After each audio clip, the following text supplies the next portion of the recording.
Don't worry about it.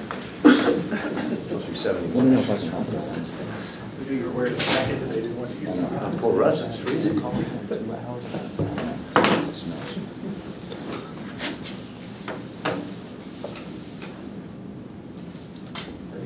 You got 4 games left. Do you feel like you're in good shape? You feel pretty pleased with the way this team is and the way they're playing? Or what do you? Yeah, I think, you know, to be 21-6 with everything we've been through is it's good for the University of Louisville. I mean, it's if you would have told me we would have had the injuries we had and you could cut a deal and be 21-6 at this juncture, I would be very pleased. What about the way you're playing going into the? You know, I think we're playing good basketball, not great.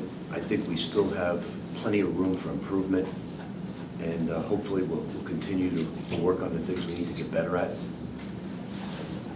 Such as? We need to cut down on turnovers. Now, we did do a much better job in this, of handling DePaul's pressure. I think we need to block out better our transition defense, and that's where DePaul hurt us. It wasn't in the half court, it was in the full court. Our 4s and 5s aren't seeing the ball when they run back. So little things that we certainly can get better at, we will.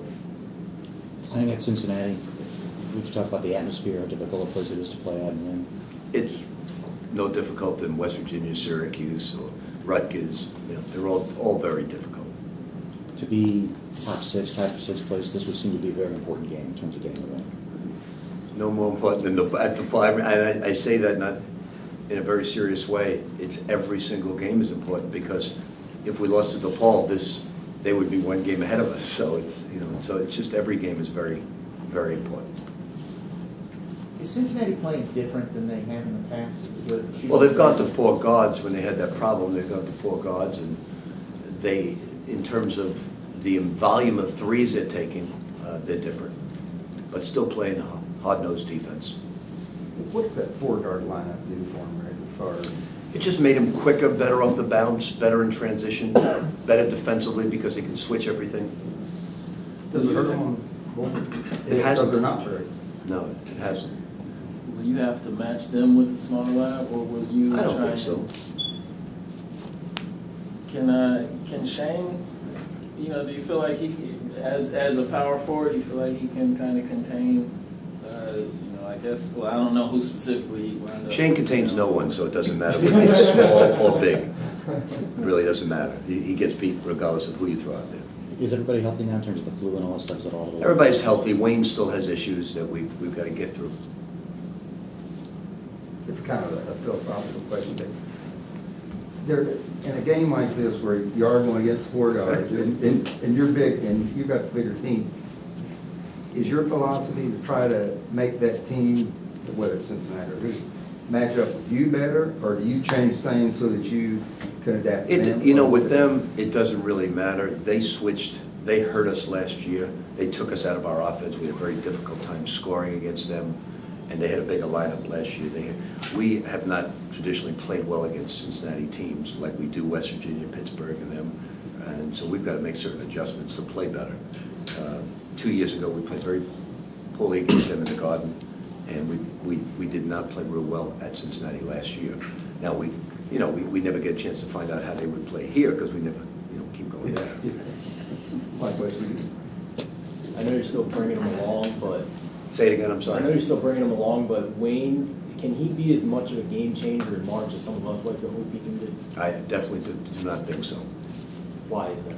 I don't think he's had enough practice. I think he's had 7 months off. There's nothing that I see that would make that statement true. What is your vision in terms of what he could be at his? I'm hoping that he can do like he did at West Virginia a little bit, come in, give us some points, give us some good minutes.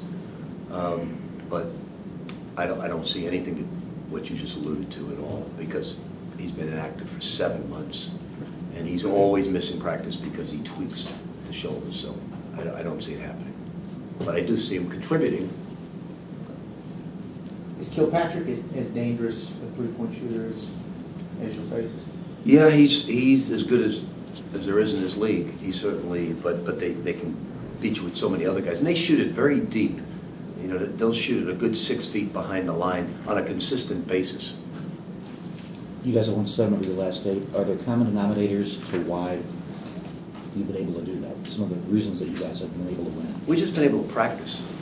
You know, we got healthy and we were able to practice. And practice obviously helps you execute better. What's been the key to the three-point shooting of late? You guys hit about 38%. I think it's 38 three-pointers in the last 4 games. You know, I'm not really sure, I'm not really sure about that. You know, I don't think there's any one particular reason why. Generally, it's better ball movement, it's better player movement, but I'm not sure. I think our confidence is pretty high right now. Does perhaps Peyton have something to do with that, with the way he's been able to kind of get in the lane? Does he create things for, you know, Kyle, Chris, Russ, and those guys? He does, but he's been sitting a lot because of foul trouble. So it's really not that issue. I just think that the team is playing with better confidence.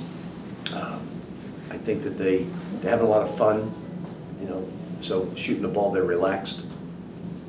Peyton, what's he doing, Rick, that is getting him into foul trouble? What does he need to do to correct things, or is it just a... He just needs to move his feet more. You know, his fouls aren't real smart fouls. You know, they're not like that third one he had at home. You know, he just chop it at the guy. You know, it's not real. Some of his fouls aren't real intelligent fouls, so he needs to cut down on those. This is just better judgment. Yeah. Do you punish him in practice? Like I know in the past you've used the treadmill, you send guys over. I mean, because he's a junior at this point. Shouldn't some of those fouls that he commits, they should be behind him? I don't believe in that type of punishment.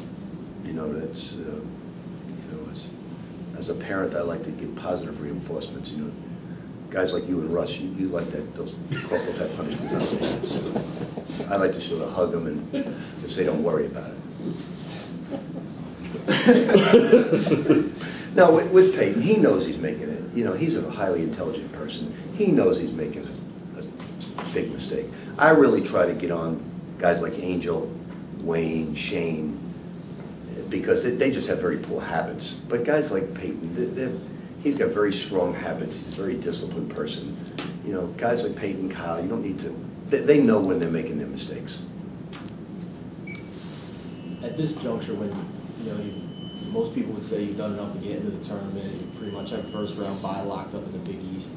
How do you approach that with a team like this? I don't know what that is, but is it different? Is it hard to keep these guys focused when it's pretty much playing for seeding? No, actually, these guys are very focused. It's the opposite. You become, as the season goes on, you become more and more focused because now you're playing. You know, it's obvious that from a percentage standpoint, high seeds move on. You know, there are upsets, and certainly we've been upset the last 2 years, but generally speaking, you're trying to play for a seed, and you're trying to play good. There's a lot of different things. You're trying to play for a good seed. You're trying to play your best basketball. You're trying to improve.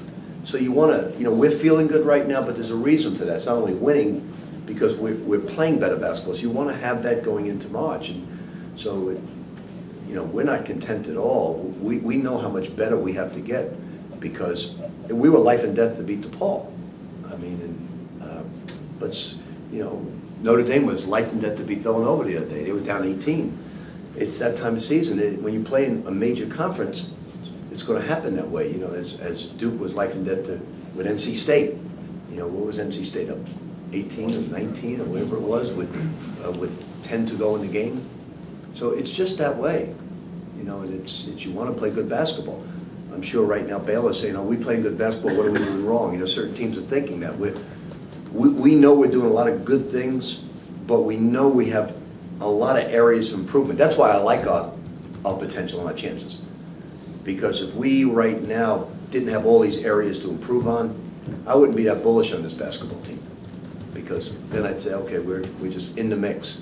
But we have so many areas we can get better at right now. That's a good sign. How bullish are you? I think if we work on our weaknesses, I'm very bullish. Because, you know, in other words, you take a guy like Shane Behannon, he's got so much room for improvement because he's not containing the basketball there. And, you know, you can tell Gorky and Kyle, look, I want you to work on this. Like, I got very upset at Kyle at halftime at the DePaul game. There's very few guys that I haven't gotten on in my life as a coach, you know, and Billy Donovan's one, and Kyle, I can name 5 guys, and Kyle's one of the 5 that I really haven't gotten on too much. But I got after him at halftime Because, because he was not playing with the energy that I want. And he went out there in the second half and played with a lot more energy.